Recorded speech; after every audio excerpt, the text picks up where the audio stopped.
itu boleh. Boleh. Cintai bojo jadi. Ani jo yo deh itu.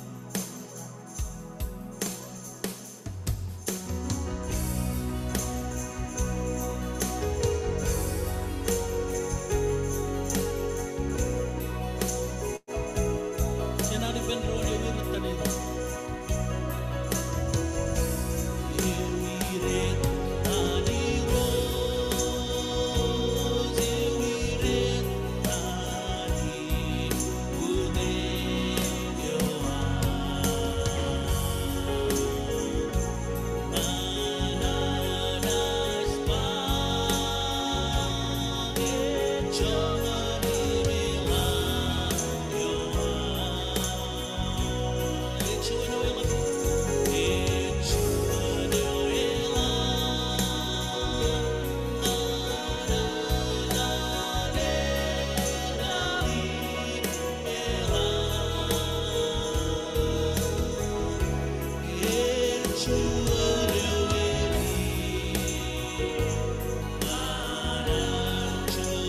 Away.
kabubungane.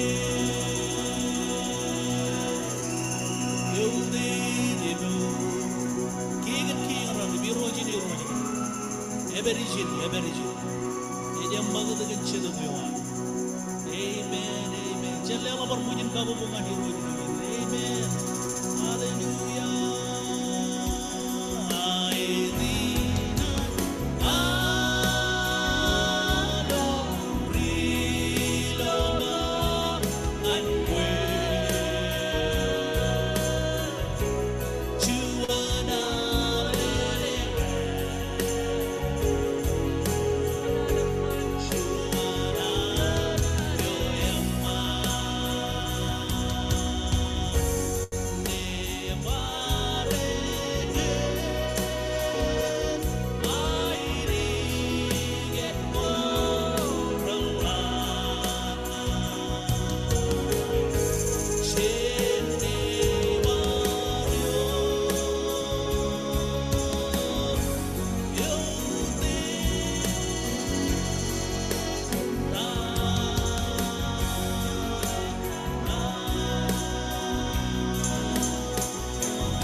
Ani juga delang dabar melang westa ke melang kai boyo dengan kai balai kuala kai jerro ilang cerbi boy ilang raj kabung raj bayang pojar jar lama yo ana kigel lang belaw ani yo yang kaman man beno emo debek peri cencar ben ani jeme bilang debek kamolo le omol kan jodi en man kan baro di dogi man benyam bagaimana kamu membuat sahaja kai bojo, kau go king yon ran, kau go jiro jon jiro.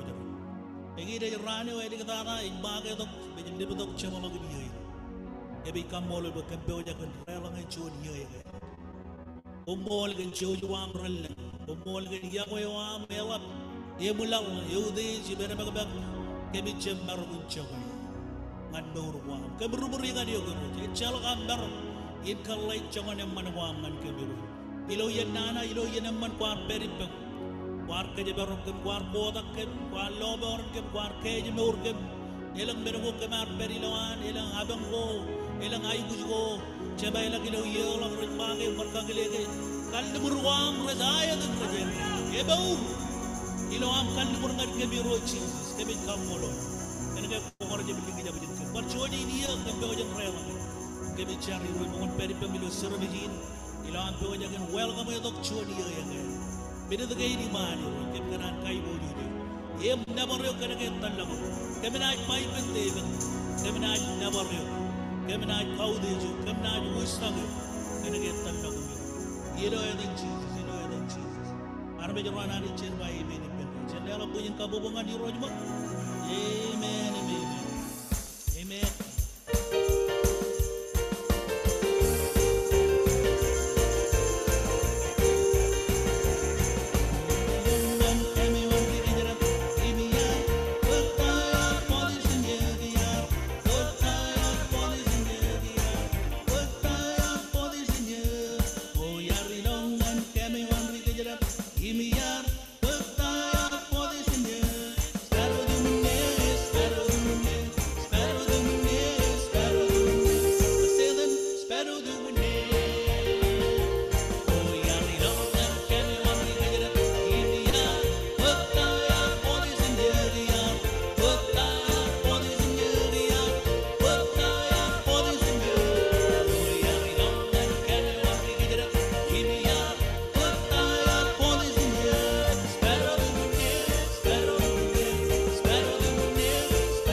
Mata jana wan malo kwalo ko manawanani ngan ani yung family na kamolol kan mur ka pa mur im kan chuni yan naman. Ano kay chamalakun iyo chamalak ime pojak ni chino chuni iyo chamarong wawa yon. Ime alam kunin way juta di man ngana kan jeje kanam maninan ani ngan nga family. Elang lang yang mana ko. At inay ko alawot yang manawan nga ime om mata. Tianga kamrar chino ilo ilajen chinimro. Ngan kia kaya tanam chona nro iya manta ngan chimjon ngon chino iya ani jar jabli kijab chen kamro. Mega tanga orian ko kamrar dam kajagarane ilo nur amro. Ak arja beli kijab ar kile kamro da toga kamro na char balngane ilo ran ke ina ditada eno ga ran ko rippen gain echap chino nian ime chap lu ko nian ai cham lo ko nian ran ko ran ke ga ime pengan nur ilo ar war ma lo ilo yang ine junten ala tap kamolo lani kan nur ina wei marong wawa matanot anu lagi ba matanot jonawa inceng minutim cekan anar marong wawa ilo tuto yung tuan itu ini ala bunin kamolol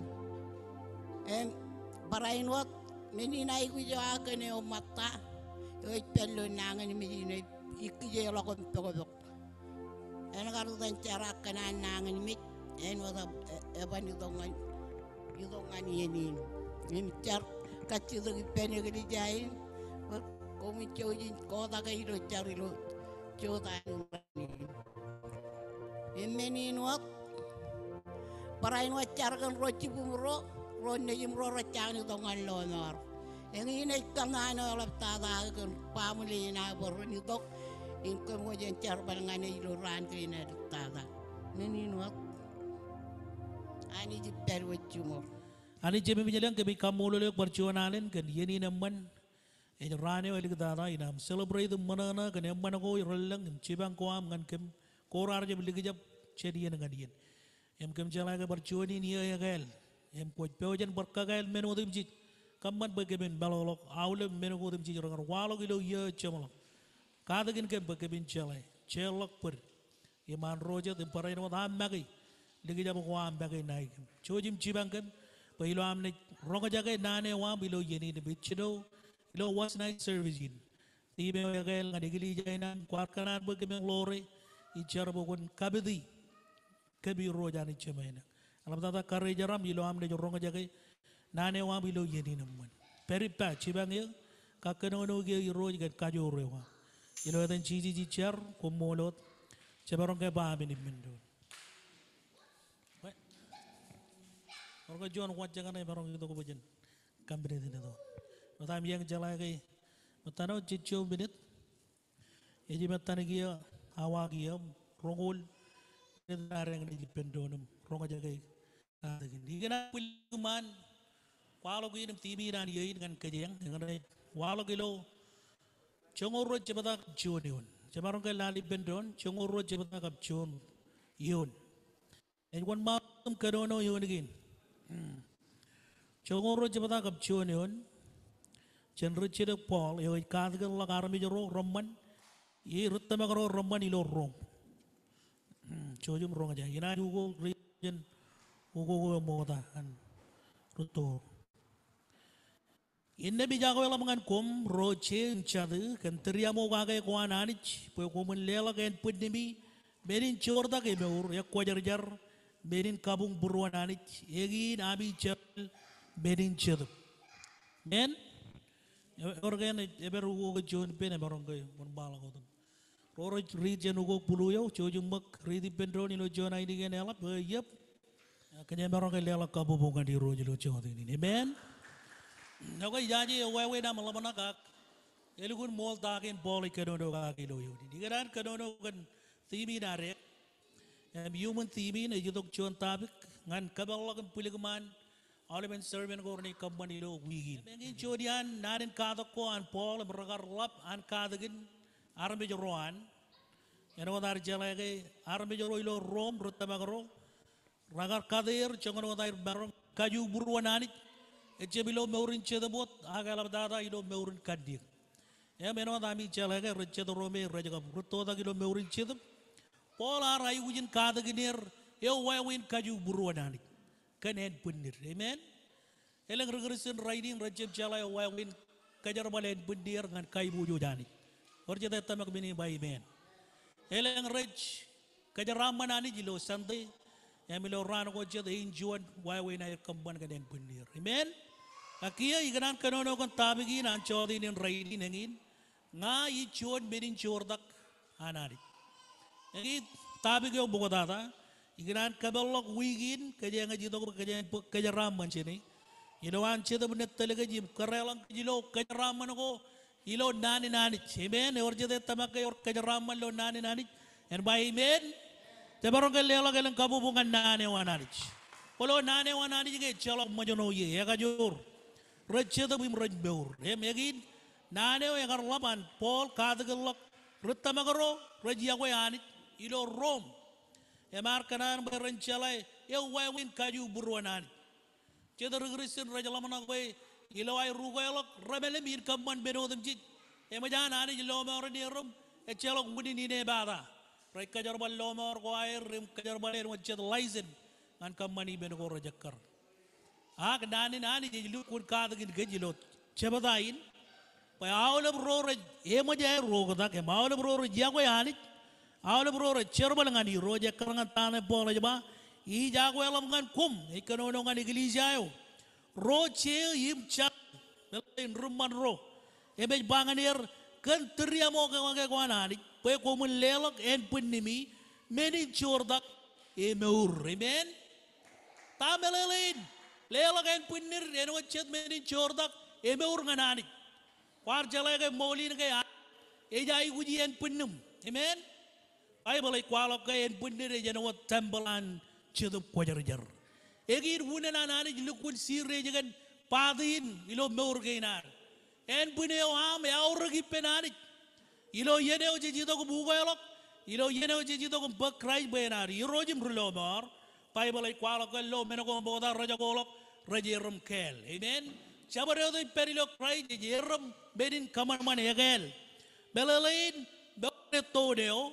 Daud jarawiwi yo agar tel meure war mogoda gen punir mogoda e agar kejar balen kein cer balangane regare jarangane e majan chago raidi ne or jual armi jegel e meuri lo koi men e me chagan armi ji negel wat ani je jai guji bayen kai bojuji amen kai boju jani rewa jangan armi jene terba kai boju jani ilo wawen rat kenen punewa egi ni jo me ani je klaimi ani je kanan chogoye ani je kanan kamman ko dagiye ani je kanan kamman won mal lagi chorrene walangan beur kinar el je rebit paden matan en punir jeni roje ben egaleng ragadan cer balangan ani chakani jala career im kanan chiri logir berene da dengan jogoron palakage ramagogo men Cerbalangan ani jadi melelai lela kau leben talibin bau rewam.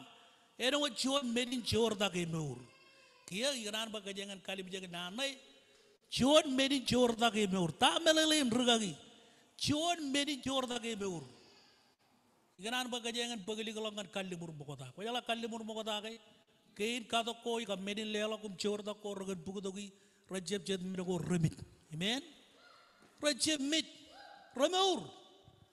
Ya mari jarai ujin pekreda di lo menin echonani jo yo kwajar jar echonani jo yerreo ye mewe pene mewe ne ke beganan boy mero ko ji lilongane ran eman amen ran meur pai bala jabaga chalok lipujin jini lo menin beur ko rangan pugodok ragar meurot ke rai pugodok kum katok kage nganani amen ya we gia jen ugot dongan meur ke na recem melelain boy Gia lelok meur kuar bejen bit jam ejemilo kandik ej melelain bitchen kanana kuan kandik amen Bechen momokuan kanya. Kumayang jalagay kanana kuan en punir enana.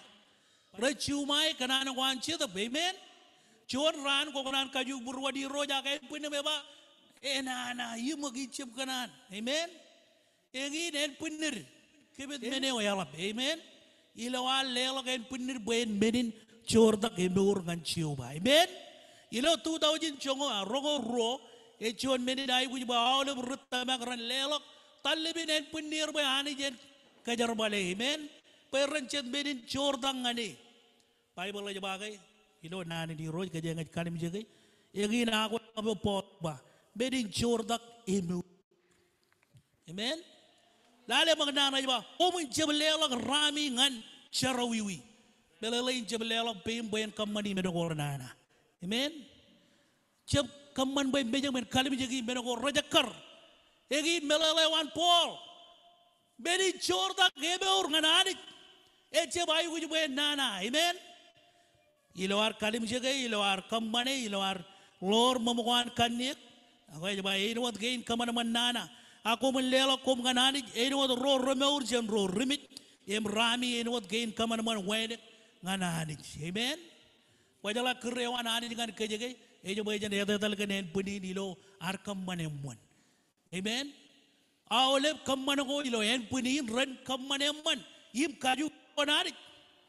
Kada kay choni en chon ran pai bola jaba ani jene ya ka jode keje karangan tao ji kammane ngane bunir. Amen. John ran John dia nari jadi kada wawe narakar kaje bui gen pundir regresen ro ranak barain wate ani jadi jaga jadi kaj agai cebui jen ayu ujin company menego me charu wi ganan wajala lor kanan wan kadiak raj en won ngai wajal lor menego an marok. Amen. Menego an marok en wad leng moman me moman kadiak wis wanan beurin All ben benegin ga rebel yilo en puni nare. Ega jangan boy en puni en uko takam chon en puni me ek kai bu ju jani ji me meur.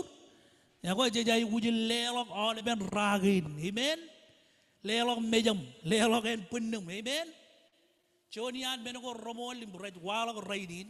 Em kebin ben elam kan chon ruristin. Em e kwalo kan yago baryo chon. E jangai common sacrifice. Amen.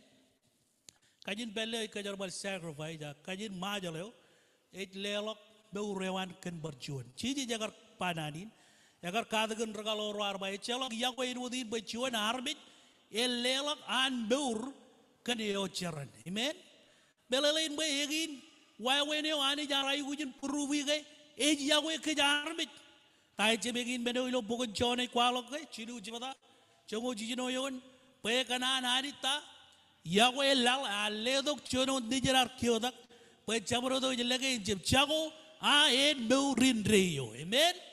Belalen by cry jagar ito nga lalin improve Yahweh wanani dengan kajero ilawan ngar mit ilawan pudin. Amen.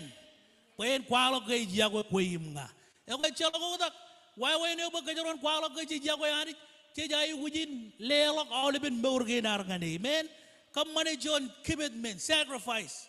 Sacrifice di yen wam, en bundum, beurewam. Tago wait come money lo John ran. Ilo nam bagadu way nam kano na way nam kanan. Amen. Eleng regresen red mago win come money medin. Ak et kado ko red I would be jet heather lilawan, beurilawan. Amen. Pa Bible ay kwalo ke jar bijin meramem chijay wuji come money benego and meram. Cijai wujin lelok all ben rago en bundir. Or John Alin kudunu jelu dem banan rebelle. Amen ba. Oh, be careful little eyes what you see. Amen. Pengen nga ani jelo tahu wit kamani kan mejam. Tai chebegin beno te bata kar ligi jab ka ke. Ya relok im kalim jik John mene chemman. Em agar tele bayen kamman charwi wi yon charwi wi. Em chongan charwi ani jagar ine bada iben David. Em ine bada ani jagar jeb chuburuan iben David. Amen. Chabaro dien kaje nga lela kan pundir im rago ilo en pundir pejen kamani meno ko rajak kariman mejanani egin meno ani jeb kamani. E jeb chuburuan iben. E jalagan e bay regressin be kamana gani jilawan kamani men ko rece be man amen kan rago ilo en bunnin e jay wujin keje no logi wuji le logi ngin wudina timin e man ngan keje ba jen kamano ko dagilo yeyin pa yeyin e jod yeyinar wuji le logi kamada la gawle men rago ilo en bunnir bay cidu banani jen kejer bane men lelok en bunnin be ro jon menin jordak e be ur nganali e ben keje baro gal lelok bunyi ka bobo ngal yoroji lo yin